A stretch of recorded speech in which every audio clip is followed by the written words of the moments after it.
Imaginez-vous dans un aéroport dans les années 1980.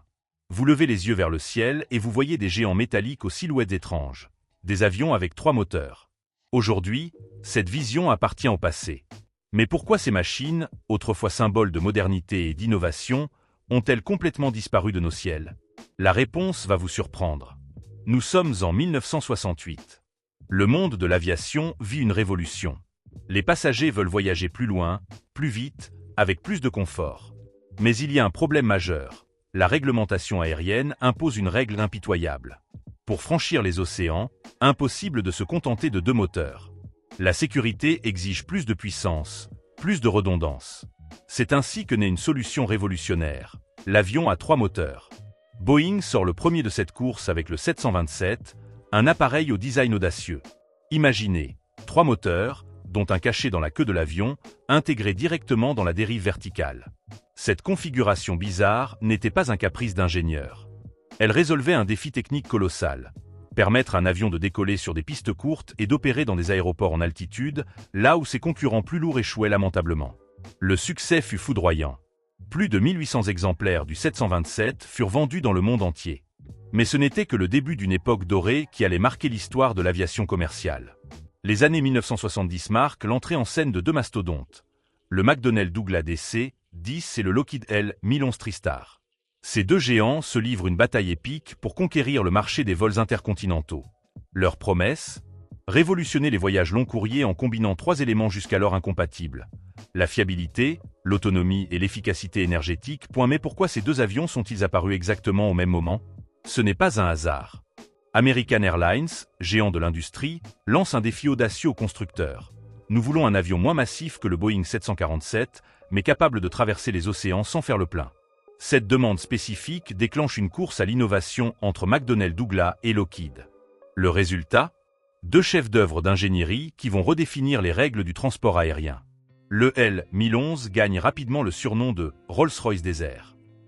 Ses moteurs sophistiqués, son avionique révolutionnaire et son système d'atterrissage automatique certifié pour les approches sans visibilité en font une merveille technologique.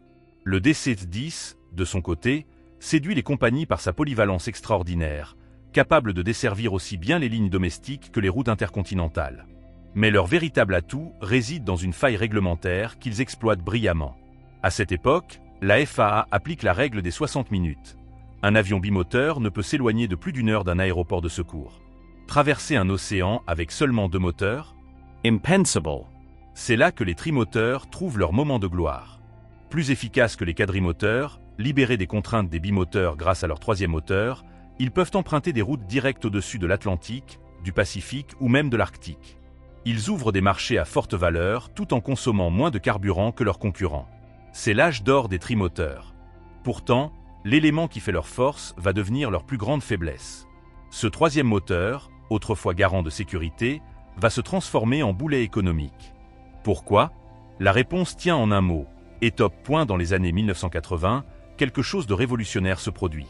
La fiabilité des moteurs atteint un niveau inédit dans l'histoire de l'aviation. Les pannes deviennent si rares que les autorités décident de revoir complètement leurs normes de sécurité. En 1985, l'ETOP 120 est approuvé. 3 ans plus tard, on passe à l'ETOP 180. Le choc est immédiat et brutal. Des avions comme le Boeing 767 et l'Airbus A310 commencent à couvrir des routes autrefois réservées aux trimoteurs, mais avec des coûts d'exploitation considérablement réduits et une maintenance simplifiée. Ce 3e moteur, autrefois symbole de sécurité, devient un handicap économique insurmontable. Comme l'a résumé avec amertume un capitaine expérimenté. Le problème, ce n'était pas d'avoir 3 moteurs. C'est que 2 sont devenus trop fiables. Cette phrase résume parfaitement le paradoxe des trimoteurs, victimes de leur propre succès et du progrès technologique.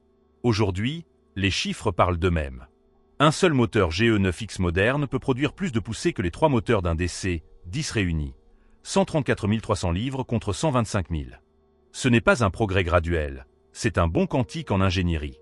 Avec des certifications ETOP allant jusqu'à 370 minutes, les bimoteurs modernes n'ont plus aucune limite géographique. Mais les trimoteurs cachaient un autre secret. Leur complexité technique était un cauchemar pour les ingénieurs. Installer un moteur massif à l'arrière d'un avion s'avère tout sauf simple. Le L-1011 nécessitait une solution créative folle. Un conduit en forme de S redirigeant le flux d'air vers le moteur logé dans la dérive verticale. Une prouesse technique remarquable, mais coûteuse. Plus de poids, plus de complexité mécanique, une maintenance difficile.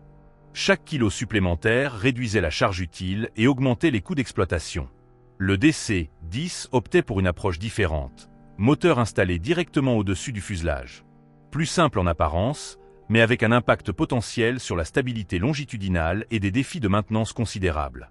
Alors qu'un moteur d'aile est accessible facilement, celui logé dans la dérive nécessitait des structures spéciales et des heures de travail supplémentaires. Cette complexité a fini par coûter cher, littéralement. Le 25 mai 1979, un DC, dit d'American Airlines, perd un moteur au décollage de Chicago. La force de l'arrachement rend dommage des systèmes hydrauliques essentiels et provoque la rétraction partielle des becs de bord d'attaque. Résultat, 273 morts, le pire accident de l'aviation commerciale américaine jusqu'alors. Bien que la cause ait été attribuée à une procédure de maintenance inadéquate et non à une erreur de conception, l'incident révèle les risques d'un système inutilement complexe. Les compagnies commencent à se poser la question évidente. Pourquoi 3 moteurs quand 2 suffisent et font mieux? Les années 1990 changent radicalement la donne. La libéralisation du marché aérien introduit une concurrence féroce. Le prix du pétrole devient instable et imprévisible. Il ne suffit plus de bien voler, il faut survivre économiquement. Le Boeing 767-300 consomme significativement moins de carburant par heure qu'un DC-10. À long terme, cela représente des millions d'économies impossibles à ignorer.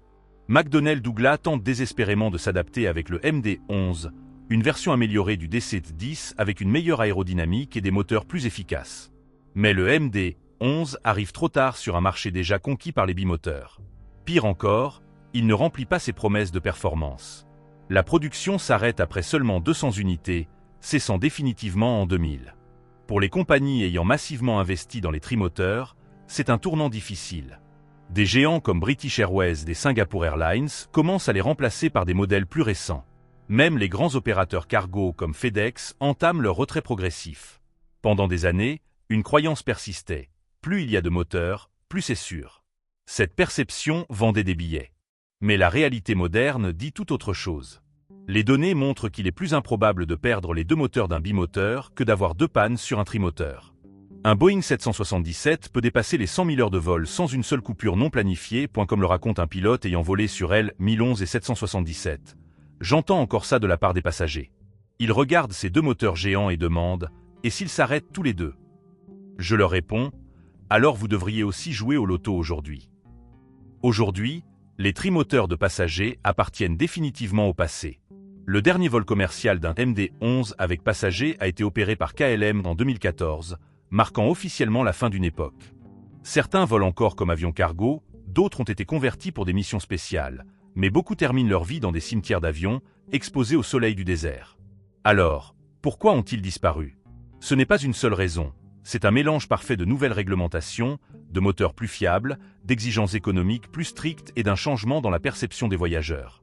Le trimoteur était né comme une solution brillante à un problème très concret, voler loin quand les bimoteurs ne le pouvaient pas. Mais une fois cet obstacle surmonté grâce au progrès technique, sa raison d'être s'est évanouie. Cette silhouette inoubliable avec le 3e moteur dans la dérive symbolise une époque où l'ingénierie cherchait des solutions audacieuses pour repousser les limites.